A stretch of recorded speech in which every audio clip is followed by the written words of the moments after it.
For a man like Eric Forrester, the concept of forever has always been flexible. After years of entanglements, betrayals, and second chances, it seemed like he had finally found peace in the arms of Donna Logan. Their rekindled romance was a balm to both their bruised hearts, a second shot at happiness after a long road paved with disappointment. Eric had left behind the drama of his marriage to Quinn Fuller, trading in chaos for Donna's soft affection and unconditional loyalty. In Donna's eyes, this was the beginning of their golden years together. But on The Bold and the Beautiful, that's rarely how the story ends. Because behind the facade of contentment, something is stirring inside Eric Forrester. He's a man who thrives on passion, who has built an empire on elegance, beauty, and fire. And now that fire is starting to smolder again. But not necessarily for the woman sleeping beside him every night.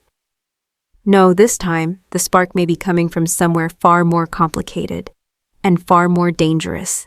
Donna doesn't see it. She's blinded by her devotion, her belief that Eric has changed. But viewers have started to notice the subtle shifts. Eric's distracted glances, his occasional silences, the way his thoughts drift whenever Taylor Hayes enters the room. Is this the beginning of another forbidden affair? It's not a question of if trouble is coming, but when. In the warm glow of the Forrester estate, Donna Logan glides through her daily life with the confidence of a woman who believes she's finally won. For years, she loved Eric from a distance, watching him battle through the rise and fall of failed romances, from Stephanie to Quinn, always holding on to a quiet hope that one day the stars would realign and bring them back together. And finally, they did. Eric had chosen her. He walked away from Quinn's manipulations, rekindled the flame that had never quite died, and placed Donna at the center of his life once more. They laugh over breakfast. They host family dinners. They make love like two teenagers rediscovering desire. In Donna's mind, their union is solid, sealed by time and experience. She trusts him completely. And that perhaps is her greatest mistake. Because what Donna doesn't see is the subtle erosion of what she thinks is unshakable. Eric, while outwardly loving and attentive, has begun to drift. He smiles, yes, but there's a pause before the smile reaches his eyes. He compliments her, but the words feel rehearsed. And more importantly, his phone buzzes more often these days. And he steps out of the room to answer it. She brushes it off. She tells herself he's busy. After all, he's Eric Forrester, the patriarch of a fashion dynasty. Business never sleeps. And yet something gnaws at her, quietly, in the back of her mind.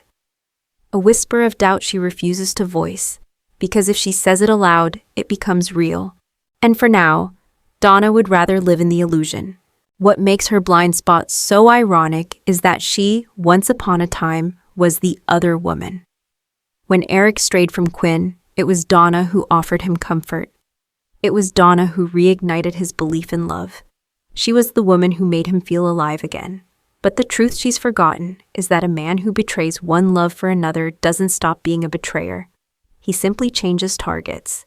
What Donna doesn't realize, what she refuses to see, is that Eric is once again on the edge of temptation.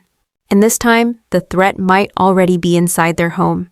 Taylor Hayes, elegant, intelligent, and recently heartbroken. Taylor has been spending more time at the mansion since the news of Ridge's engagement broke. She's leaned on the Forresters for support, and Donna, ever the gracious hostess, welcomed her warmly. After all, Taylor is part of the extended family. Right? But family or not, she's also a woman in emotional freefall. A woman craving comfort, and Eric, sensitive, romantic Eric, has always had a soft spot for wounded hearts. Donna doesn't see the subtle tension between them, the way Taylor's eyes linger just a moment too long, the way Eric's voice softens when he speaks to her. She doesn't notice the wine glasses that multiply on the patio table, the hushed conversations near the fireplace. She doesn't hear the echoes of old memories rekindling themselves beneath the polished surface of civility. Not yet, because Donna still believes in fairy tales. But The Bold and the Beautiful doesn't write fairy tales. It writes scandals. And somewhere in the shadows of the Forrester mansion, Somewhere along the sun-kissed cliffs of the Amalfi Coast, love found itself tangled in the oldest of soap opera riddles. Can the heart ever really move on? The Forrester family's trip to Italy had all the makings of a fairy tale escape. Whitewashed villas, the scent of lemon groves in the air, the shimmering Mediterranean stretching endlessly toward the horizon. But beneath the beauty lay unresolved tensions, unspoken truths, and the kind of emotional reckoning that only the bold and the beautiful could deliver. Ridge Forrester had just proposed to Taylor Hayes. He'd made a choice, at least he thought he had. Brooke Logan was behind him, a closed chapter. Or so he claimed. But no matter how picturesque the Italian backdrop, no matter how hard Ridge tried to convince himself that Taylor was his future, something inside him remained unsettled. And when Brooke arrived unexpectedly in Rome, radiant, composed, and heartbreakingly vulnerable, everything unraveled. It was never supposed to be a love triangle again. Ridge had promised Taylor a new beginning, one free from the shadow of Brooke's legacy. But as he watched Brooke walk through the Piazza Navona, her eyes filled with tears and unsaid emotions, Ridge realized the truth he'd buried. He never really stopped loving her. And it broke Taylor. She had flown across the world believing in a promise, only to watch Ridge fall apart at the sight of his ex-wife. The man who had held her hand days earlier now couldn't stop looking at another woman. Brooke didn't have to say a word. Her presence alone was enough to tilt Ridge's universe back toward her. Taylor saw it happen, not with fireworks, not with declarations, just a look. One look, and she knew. By the time the Forrester jet returned to Los Angeles, everything had changed. Ridge had made his decision. Taylor, once again, had been left behind. And Eric had seen it all unfold. From a distance, the Forrester patriarch had watched his son teeter between two women. He had offered gentle nudges, soft encouragements. Deep down, Eric never truly believed Ridge and Taylor belonged together. It wasn't that he disliked Taylor. On the contrary, he admired her deeply. But he knew Ridge. He knew that Ridge's soul was entangled with Brooke's in a way that no other woman could sever. In a quiet moment before the flight home, Eric found Taylor standing alone, her face tilted to the horizon. Her expression was unreadable, composed, but fragile. He approached her gently, placing a hand on her shoulder. "Oh, I'm sorry," he said quietly. "You deserved more than this." Taylor didn't respond at first. Then she simply nodded. "You were right," she whispered. "He never really let go of Brooke. I just didn't want to see it." That single moment, soft and unassuming, would become a pivot point. Because in Taylor's vulnerability, Eric felt something stir. Not just sympathy, but connection. Understanding. A pull that had existed once before, long ago. The Italy trip was meant to be a celebration. Instead, it planted the seeds of a new entanglement, one that could change everything. Back in Los Angeles, the rhythm of Forrester life resumed. But for Taylor Hayes, everything had changed. The city felt colder, the corridors of the Forrester mansion echoed louder, and worst of all, her heart ached in silence. Taylor was no stranger to heartbreak. As a world-renowned psychiatrist, she had spent years helping others navigate their pain, guiding them through trauma, abandonment, betrayal. But now, standing in the wreckage of her own romantic delusion, she found herself unable to follow her own advice. She had allowed herself to hope, to believe. She had seen a future with Ridge that felt almost within reach, only to watch it vanish like mist in the Italian wind. Brooke hadn't even needed to fight. She just existed. And that was enough to pull Ridge back into her orbit. Alone in her guest suite at the Forrester estate, the same house where she had once lived as Ridge's wife, Taylor fell apart. She wept quietly at night, clutching a silk pillow that smelled faintly of lavender and memory. During the day, she smiled through gritted teeth, putting on the brave face she had perfected over decades. But behind that facade was a woman unraveling, a woman in desperate need of a lifeline. That lifeline came in the most unexpected form: Eric Forrester. At first, his visits were casual, polite check-ins, a knock on her door with a cup of herbal tea. A quiet offer to join him in the garden. Taylor, always gracious, accepted. But as the days passed, Those brief encounters grew longer, and deeper. Eric became her confidant, her sounding board, her sanctuary. He listened, really listened, as she poured out her disappointment, her anger, her fear of always being Ridge's second choice. He didn't try to fix her pain, he simply sat with it. And that made all the difference. One afternoon, as the golden light of California filtered through the glass conservatory, Taylor sat beside Eric on a sunlit bench. She had just finished telling him about her fears of never being truly chosen by anyone. Not as a mother, not as a partner, not even as a friend. There was a long pause, then Eric spoke. "Taylor, I don't think Ridge ever deserved you. I think you were the better part of that relationship. The honest one. The one who gave more than you got." His words pierced her in the gentlest way possible. And then something shifted between them. A silence settled, not awkward, electric. Taylor looked into his eyes, searching for the familiar warmth she had known years ago, during their brief romantic interlude. But what she saw now was something more mature, more grounded, deeper. She leaned her head on his shoulder. Eric didn't move, he didn't speak. He simply let her rest, his body still, his mind racing. He hadn't felt this kind of connection in a long time. In Donna's presence, he felt cherished, safe. But with Taylor, he felt understood. That night, Donna returned home to find Eric in his study, thoughtful and quiet, staring out the window. "Long day?" she asked sweetly, placing a hand on his arm. "Yes," he replied, without turning around. "A long day." He didn't mention Taylor, he didn't need to, but something had begun. A crack in the foundation of his seemingly perfect marriage. And as the days unfolded, that crack would only widen. Because once emotional intimacy takes root, it's only a matter of time before passion follows. The days passed, and with each one, Eric Forrester found himself haunted by two truths. The comfort of the life he had built with Donna Logan, and the undeniable spark that had reignited with Taylor Hayes. He hadn't meant for it to happen. He had simply wanted to be kind, to offer support, to give Taylor a shoulder to lean on. But emotions have a way of creeping in when the heart is left unguarded.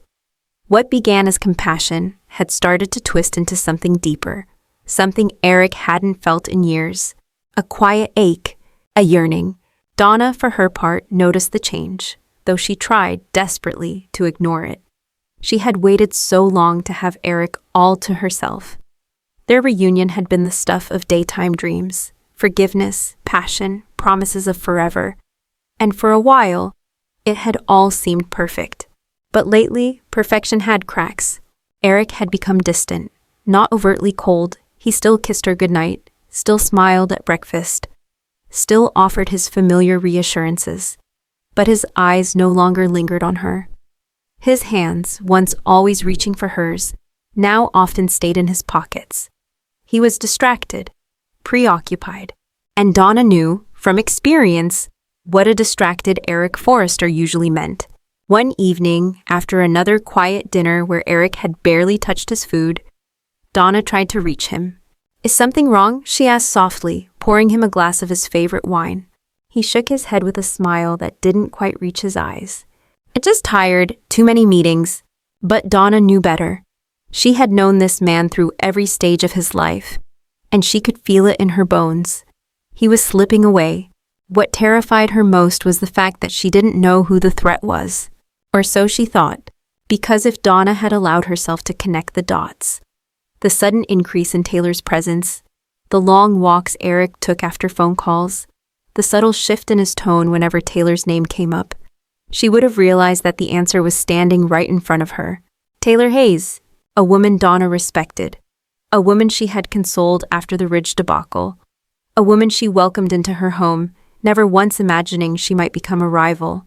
But Taylor wasn't the same composed, guarded woman anymore. She was wounded, emotional, vulnerable, and Eric had always had a hero complex when it came to women in pain. In his quiet moments, those long silences in the study or the midnight reflections in the conservatory, Eric found himself replaying moments with Taylor, the way she smiled despite her sorrow, the gentle strength she showed even while nursing a broken heart, the shared history they had once tucked away like a forgotten chapter. He had loved Donna once, he still did. But was it enough? Or had something awakened in him that he could no longer deny? The guilt pressed down on him like a weight. He wasn't proud of the feelings taking root. He wasn't proud that his heart was wandering, but the truth was no longer something he could ignore. And Donna was beginning to see it in his eyes. She just didn't want to believe it yet. Not again. Not after everything. It began innocently, as affairs often do. A late evening conversation, a lingering touch, a shared vulnerability between two people who were never supposed to cross that line again. It was raining in Los Angeles, a rare, soft drizzle that wrapped the city in silver mist and muffled footsteps. Donna was away visiting Katie for the weekend, having insisted that Eric take time to rest while she caught up with her sister. Taylor, meanwhile, had returned to the Forrester mansion for dinner with Steffi, only to learn she was caught up at the office. Eric offered her a glass of wine while they waited. She accepted. One glass became two, then three. They sat in the warm flicker of the fireplace, talking about nothing, and yet everything. Memories, losses, mistakes, hopes they'd buried, regrets that still whispered at night. Eric looked at Taylor across the dimly lit room, her hair loose around her shoulders, her eyes glistening with the softness of someone who had been through too much, and yet still dared to love. "You've always been stronger than anyone gives you credit for," he said. Taylor smiled sadly. I'm tired of being strong, Eric. Sometimes I just want to be seen." That was the moment it happened. The silence, the shift, the inevitability. Eric stood up and crossed the room, slowly, deliberately. He sat beside her, their knees touching, his hand reaching for hers. "I see you," he whispered. The kiss was gentle at first, hesitant. Then, all at once, it deepened. Fueled by the years between them, by the pain they both carried, by the emptiness they had been trying so hard to fill. They didn't speak afterward. They didn't need to. The next morning, Taylor stood at the window in a silk robe, watching the sun break through the clouds. Eric came up behind her and placed a hand on her shoulder. She didn't pull away. "Last night was unexpected," he said carefully. Taylor turned to face him. But it wasn't a mistake, and that was the most dangerous truth of all. Because now, it wasn't just emotional betrayal. Now it was real, tangible, physical. They had crossed a line that could never be uncrossed. Eric spent the rest of the morning in silence, guilt coiled tightly around him. Yet underneath it was something else. Aliveness. He hadn't felt this connected to someone in years, not even with Donna, despite her sweetness and love. Later that day, Donna called. She spoke with affection, told him she missed him, reminded him of a dinner she was planning for them both. Eric's voice wavered as he replied, heart heavy with a secret he couldn't yet name. "I miss you too," he said, eyes fixed on the door that Taylor had just closed behind her. But it wasn't true, not entirely, because a part of him was still standing in the rain, kissing Taylor Hayes like it was the only thing that made sense. And that part of him didn't want to let go. Donna Logan was many things, bubbly, loyal, loving, but she wasn't naive. Not anymore. Not after everything she had been through with Eric over the years. She knew the signs, the late nights, the missed calls, the emotional distance disguised by polite smiles and lukewarm affection. She wanted to believe they were just going through a phase, the lull that came with age, routine, maybe even fatigue. But something told her this was different, and Donna had learned long ago not to ignore her intuition. It began with small things. The scent of unfamiliar perfume clinging faintly to Eric's collar, the sudden change in his cologne, as if he were trying to feel younger again. The way his voice softened when he spoke on the phone late at night, even when he said it was business. She noticed how quickly he shut his laptop when she walked into the room. How often he'd say, "It's just work." But Eric hadn't been heavily involved in the business in months. Then there was the earring, a delicate pearl-studded drop earring found between the cushions of the living room sofa. It wasn't hers. It didn't belong to any family member who had visited recently. And when she held it up, a sinking realization settled in her gut. It was Taylor's. Donna didn't confront Eric immediately. Instead, she tucked the earring into her purse and waited. Waited for a confession that didn't come. Waited for Eric to tell her what she already feared. waited for proof, though deep down she knew. She began watching more closely. She saw how Eric and Taylor avoided being in the same room too long when she was around. How their eye contact lasted just a second too long. How Taylor had started declining her invitations for lunch, saying she was busy or not feeling well. And Donna, always sweet, always forgiving, began to break. She stood in the kitchen one evening, hands gripping the countertop, heart pounding with the force of betrayal. "It's happening again," she whispered to herself. "He's falling for someone else." Again, she wanted to scream, to demand the truth, to throw the earring at him and watch his face crumble, but a deeper fear held her back. What if he didn't deny it? What if he wanted Taylor? So instead, Donna smiled. She kissed him goodnight. She played the part of the trusting wife while her heart splintered in silence. But she couldn't keep it up forever, and neither could Eric, because guilt, no matter how deeply buried, has a way of rising to the surface. One evening, after a quiet dinner, Eric sat in his study, flipping through old photos. Donna walked in without knocking. She saw him staring at a picture, one she recognized. It was from years ago, Eric and Taylor at a Forrester gala, laughing, arms around each other. Eric quickly turned the frame face down. "Just looking at old memories," he muttered. "Of course," Donna said, forcing a smile. "We all do that, when we're missing something." Their eyes met. For the first time, Donna saw something real in his expression. Not just guilt, but hesitation, conflict, regret. She left the room in silence, her suspicions no longer questions, but near certainties. Still, Eric hadn't said the words, and Donna hadn't asked. Not yet, but the storm was coming. And when it hit, no one would escape untouched. Secrets always do in Los Angeles, especially in the Forrester household. Where whispers carry, doors are rarely locked, and loyalty is constantly tested. The truth lights, that devastating, inevitable truth, surfaced one evening when Donna could no longer contain the storm inside her. She waited until Eric came home late. Again, his hair slightly damp from the evening breeze, his tie loosened, his scent different. She was seated in the living room, the fire crackling, a glass of untouched wine in her hand. On the table in front of her was the earring, Taylor's earring, and an old photo of her and Eric together. He paused when he saw them. "We need to talk," Donna said quietly. Eric didn't sit down, his jaw tensed. "Donna, don't lie to me," she cut in. Her voice wasn't angry, it was broken, tired. "Is it Taylor?" Silence. It was the worst answer of all. Eric looked away, the weight of his choices pressing down on him. "It wasn't planned," he said. "I never meant to hurt you." Donna stood up slowly. "But you did." He reached for her, but she stepped back. "How long?" she asked. "A few weeks. It happened after Italy, after Ridge." "Spare me the details," she whispered. The betrayal wasn't just physical, it was emotional. Donna had given Eric everything. Her love, her patience, her trust. And once again, it wasn't enough to keep him from straying. Her heartbreak wasn't loud. It didn't come with screaming or slaps. It came with tears she refused to let fall in front of him. She walked out.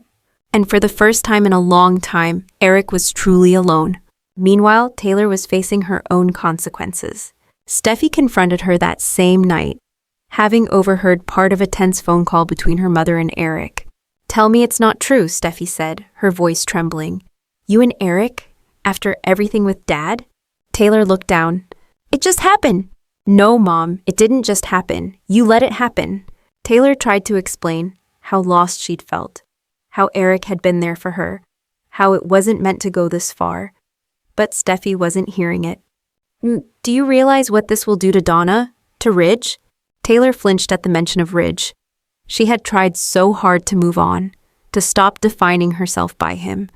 But now she feared she had become the other woman again, just in someone else's story.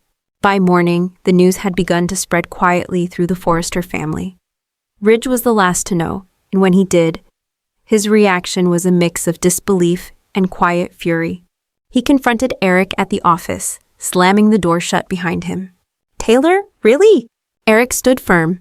"I didn't plan it. I didn't pursue it, but it happened. And I don't regret it. You hurt Donna. You destroyed her. And what did you do to Taylor? Eric snapped.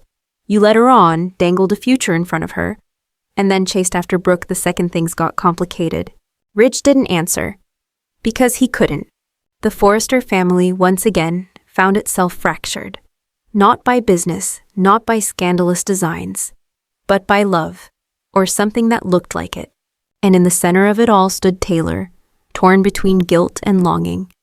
And Eric, a man who may have finally lost what little peace he had left.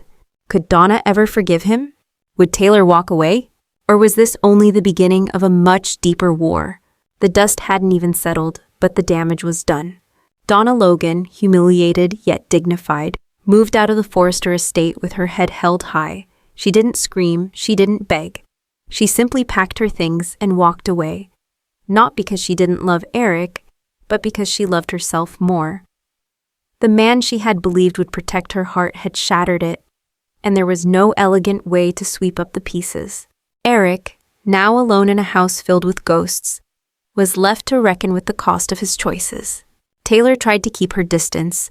For all her guilt, part of her still believed that what happened between her and Eric meant something. It wasn't just about grief or weakness. It was about connection, mutual understanding. A love that was perhaps always there, buried beneath the weight of their pasts. But how do you build something new on top of someone else's ruin? The future was uncertain. Eric would need to choose, fight to regain Donna's trust, or pursue something real with Taylor, knowing it could destroy what little family unity remained. And then there's Ridge. His silence toward both his father and Taylor speaks volumes, not out of moral superiority, but because he, too, has left a trail of broken hearts behind him. His judgment rings hollow. As the Forrester family prepares for its next chapter, all eyes turn to Eric, not just as a designer or a patriarch, but as a man who once again stands at a crossroads between love and loyalty, redemption and regret. The affair may be over, but the consequences, they're just beginning. In the world of the bold and the beautiful, love is never simple. It's raw, complicated, and often born from the ashes of someone else's heartbreak. Eric Forrester's latest entanglement is a powerful reminder that even in our later years, the heart remains restless, seeking connection, passion, and understanding, no matter the cost. Donna believed in a fairy tale. Taylor sought healing in the wrong place. And Eric, he followed emotion into dangerous territory. And now he must face the consequences, alone or otherwise.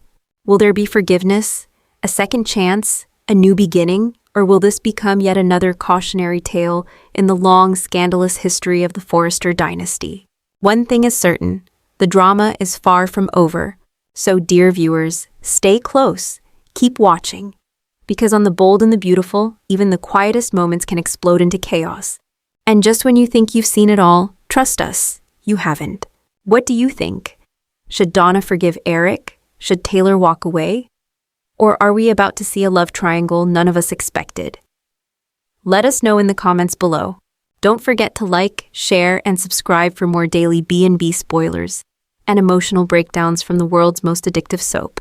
Ciao, goodbye.